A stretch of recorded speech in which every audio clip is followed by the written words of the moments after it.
Right, so hello and welcome back to another 90 Day The Single Life video on Arthur TV. Today we're back for part 4 of Big Ed's journey on season 2 of the series. So last time out we looked at Big Ed's first time meeting Kaori. After being aired by Mia following their date the day before, Big Ed told his mum Norma that he was unsure that there was going to be a second one. Norma responded by saying that he should find himself a Latina wife, because as a Mexican born woman herself, she believes that they make for faithful and respectful partners. As a result, Big Ed called his friend from Mexico who introduced him to Kaori. Despite him constantly mispronouncing her name, their chat seemed to go okay, and Big Ed left the call as excessively optimistic about the relationship as he always is this early on. It's now been a few weeks since that call, and Big Ed and Kaori's relationship seems to be blossoming. So now he's going gift shopping with his friend Rich as he prepares to take things to the next level. A few weeks ago, my friend Laura introduced me to a good friend of hers, and her name is Kaori, and I hope I'm saying her name right. Kaori. Kaori and I, after the first call, we began texting back and forth every day, sending hearts and hugs, and there's definitely a connection. Hey, welcome in. Hi. Hey, how are you? I know this feels super rushed, but I'm ready to get on a plane and go to Mexico and meet her. This man is a moron. How's he going to practice 3 different pronunciations of the name Kaori and then jump straight back to calling her Coyote? Also, once again, it seems like he's learned absolutely nothing from his time with Liz, because he's already back to rushing things. Although to be fair, the sooner Kaori meets Ed, the sooner she can stop wasting her time with this little connection merchant, so she's probably better off like this. So we're going to Colima. It just happened real fast. Well, when do you go? In a couple days. And this trip, I'm bringing my mom and Teddy. And my mom knows Spanish, so I'm going to have a translator. Why does he always do this thing where he blinks or flutters his eyelashes like he's trying to be cute? Like, you're not a charming prince in a Disney movie, Ed. You're a circus spectacle on a show about dysfunctional relationships. Humble yourself a little bit. Also, I don't really know what to think of him bringing his mum along, so I'm curious what you guys think. I mean, somehow, despite having a Spanish-speaking mum, he can barely pronounce a Spanish name, let alone get by using the language, so I guess it kind of makes sense. But at the same time, it is way too early to be meeting the parents, isn't it? Like, they haven't even met each other yet.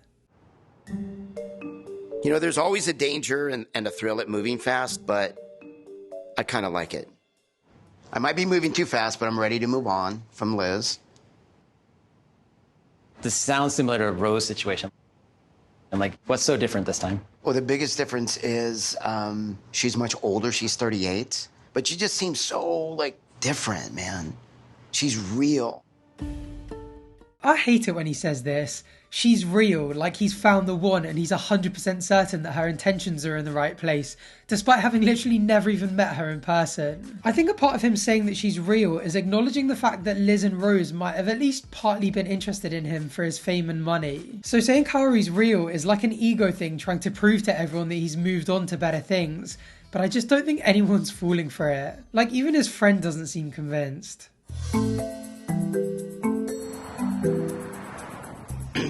I sleep with this under my bed. This is a rose quartz. It's supposed to be good for love.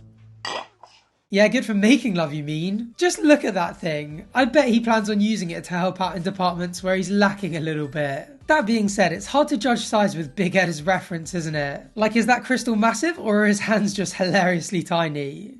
Okay, so I think I light the sage, and then I bless the rocks.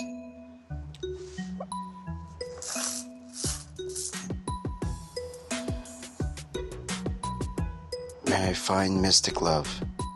Kaori is different, and that's what I like about her. She likes the mystic rocks and sage. We have a connection. Him using the word connection means absolutely nothing anymore, does it? Like, Liz smiled at him whilst working on his table as a waitress? Connection. Kaori FaceTimed him for 10 minutes? Connection. The crystal didn't recoil in disgust when he kissed it? Connection. It would actually be quite sweet watching a guy embracing their new partner's interest in mystic rituals if it wasn't Big Ed doing it. Because deep down, I think we all know that he just doesn't really care. It's gross, but he's basically just using her spirituality as a way to get laid, isn't he? bringing my mom and Teddy to Mexico. When I went to the Philippines to meet Rose, I had really no emotional support. I wasn't even talking to my daughter at the time. So this time I'm doing it different. Mom, just grab your carry-on and I'll get everything else. Also, my mom is perhaps the sweetest person you ever meet. My mom is my secret weapon. This is such peak Big Ed. I mean, the first half of that was quite sweet, like talking about his mum being there for emotional support. But then he keeps talking and you kind of figure out that he's not quite as sweet as he first appeared, and that his true intentions aren't so innocent. Even some of the words he uses, like "she's my secret weapon," they're often so deceitful and manipulative, aren't they? I do rate how he's already preparing for failure by bringing a backup plan though. It's quite uncharacteristically self-aware for Big Ed. Are you ready? He's all ready to go. This is our first time flying together. Right, Teddy? You're gonna meet Kaori. And she loves dogs. She has I think she has 6 little dogs. Oh, I think it's a very positive situation you're in right now. It's like destiny, right?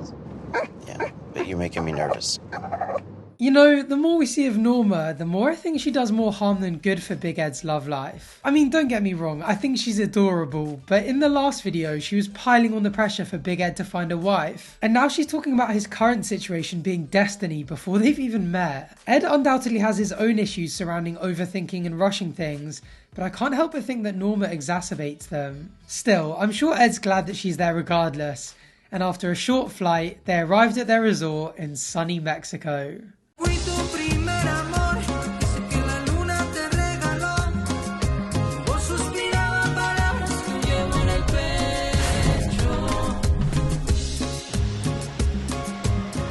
Mom. Check it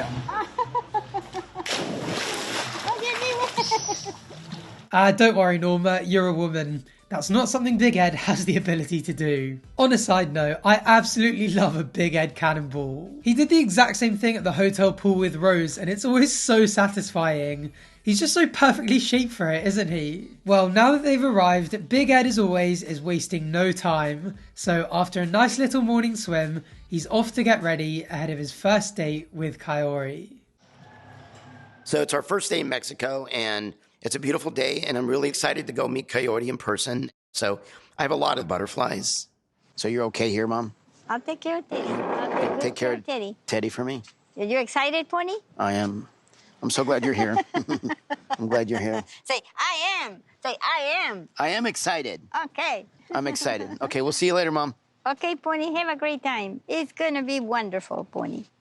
Oh, she's such a sweet little hype woman, isn't she? Big Ed's always been close to his mum, and you can definitely see how similar they are. Her general optimism is definitely one of her few good traits that he's actually inherited from her. Unfortunately though, with Big Ed meeting Kaori so early on, Norma didn't have enough time to help him brush up on his Spanish. So he's headed off on the date, still completely unable to pronounce her name. I've been Mexican all my life. My mom's 100% Mexican, and I don't speak Spanish, nor do I understand it. So my Spanish is not rusty. It's not even there.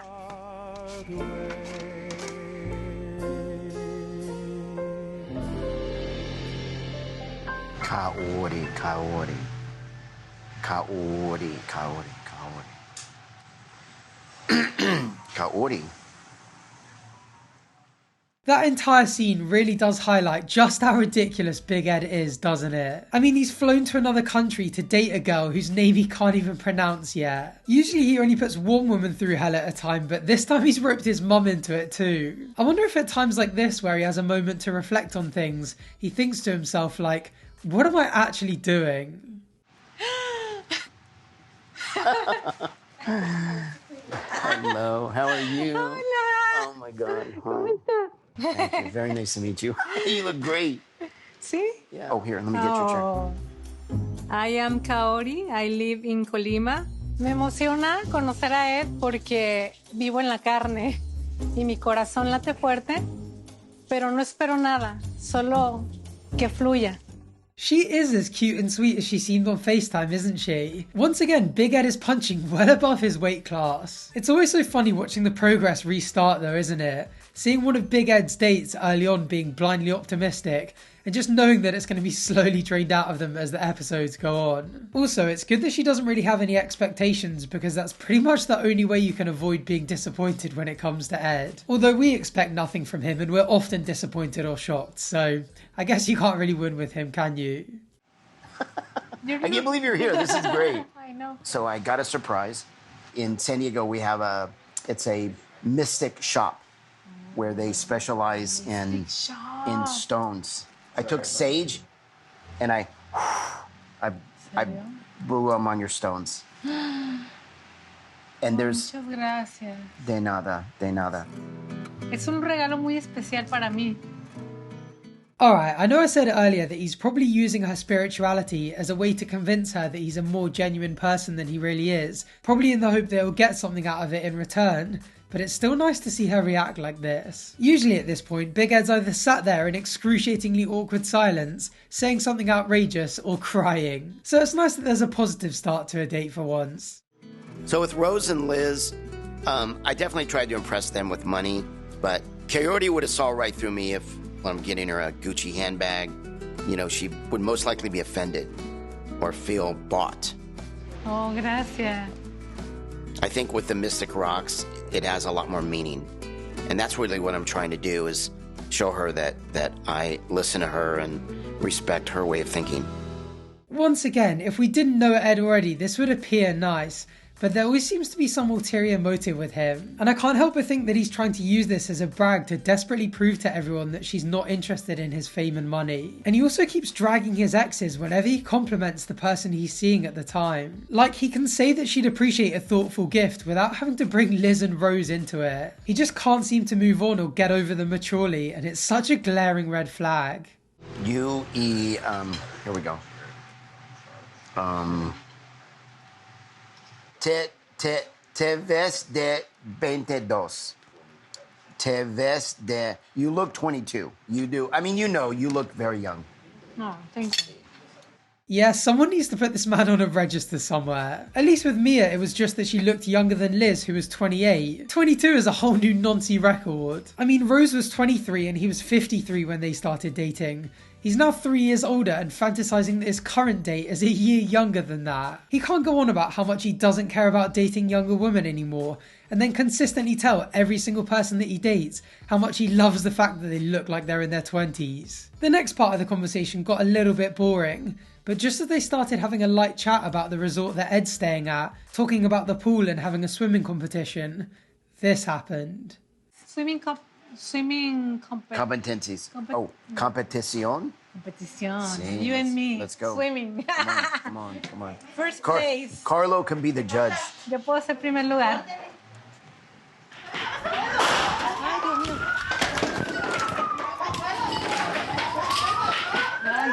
Ay, Dios mío. Ay, señor. Ay, Dios mío, no puede ser. Those two women running in being like, cut the cameras, somehow knew that something was about to happen.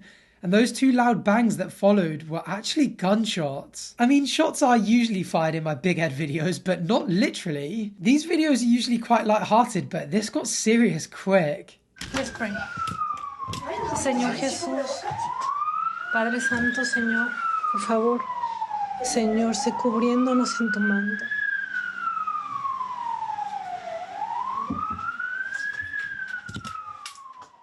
These episodes were obviously filmed a few months in advance, so presumably Big Ed survives and no one was seriously hurt, because there's nothing in the news about any of this. But frustratingly, they end the episode here, mid-date again. So unfortunately, we're just going to have to wait until next time to find out what happens. Hopefully it's going to be a wild one with nothing too tragic. So if you want to make sure you catch that video, make sure you're subscribed down below so you don't miss out. As always, the links to my Instagram, Twitter and other social media will be down below. And I would just like to say a very quick thank you to my Patreons and channel members.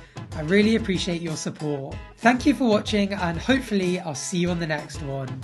Bye for now.